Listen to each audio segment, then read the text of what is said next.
I want to talk about what I would call the intangibles of going to one of the swap meets that is slot car specific.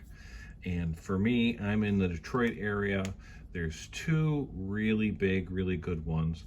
One I just got back from last week, what I call the Ohio Slot Car Swap Meet. A lot of people know it as Cleveland, the Model Motoring Slot Car Club.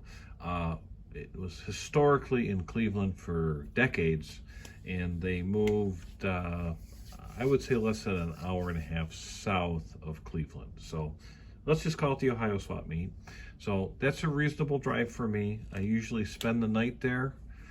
That's now an all-day event. It's not just a swap meet anymore. They have races, and it's really great getting together with all of the other enthusiasts. And it really started out mostly is for HO collecting, specifically the Aurora cars of the 60s, but they also started in the 80s. So it's really expanded to include, everything slot car related. The second show, I just made a short video on the Midwest Slot Car Show. For me, that's like I'm driving to Chicago. It's actually in Highland, Indiana, south of Chicago. So those are two really big specific slot car shows. I know there's one in St. Louis that I haven't attended, and I believe there's some other ones in Kentucky that, again, I haven't attended.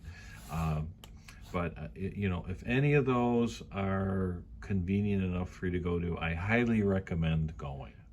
And the reason I say that is there's a lot of intangibles in being around other enthusiasts, other knowledgeable people. And for me, a lot of it is rooting through other people's junk. One man's trash is another man's treasure sort of thing. And that's where my little fleet here of my cars that match lane colors, red, white, blue, and yellow. And these are all original Aurora Thunderjets. And, this body style isn't very valuable, and especially when they don't run.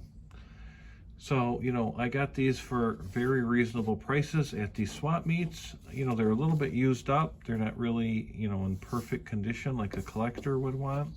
So it's really something that, it's sort of hard to obtain, a batch of original cars all in the same color. And, it's a lot easier to do when you can actually go fishing through other people's stuff and, put together a little fleet like this. So your intangible could be something totally different. Another one for me was the last 7-8 months. I wanted to get some of these old Cox 124 scale cars running, and I ended up running into a couple or purchasing a couple of the Chaparral 2Ds, and most of these were had issues. They were either built by some young racer who got glue on the windows usually. A lot of times these cars are real glue bombs, but these clear plastic glass pieces are almost always needed. And my friend Brad makes a lot of that sort of reproduction parts for these cars. His problem, actually my problem, was he couldn't make any more. He's out of them. He couldn't make any more because his mold is worn out. This is a sort of cottage industry, a little side gig for him. He's doing it out in his garage.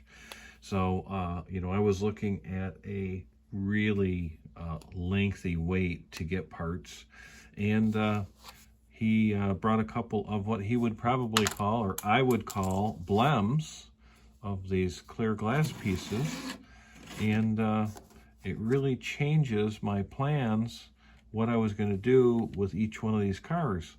So like this car in particular, this body, I was going to sell it sort of as a project without any clear plastic pieces in it. Makes it almost worthless.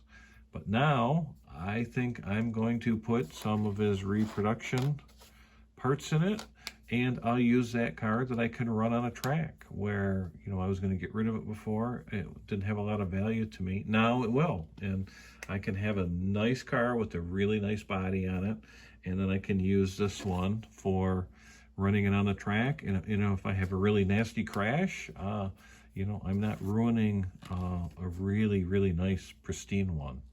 So those are the kind of things that you could run into. Like I say, my intangibles is being able to root through other people's excess stuff and little things like that. Who knows what's going to come up, what you're going to find, and you know, just to get all that enthusiasm in one spot, it's really, really pretty fun. So I just recommend, if you can go and attend. I think it'll be a rewarding experience for everyone. If you've gone to one, I'd love a comment. If you have any other questions or other insight, put a comment in there. And I love all the comments. It's hard for me to keep up with all of them. I've got some videos that are year and a half old, and every now and then I catch a comment that someone put on 2 months ago. I really try to keep up with them. I guess thanks for watching. Let me know what you think.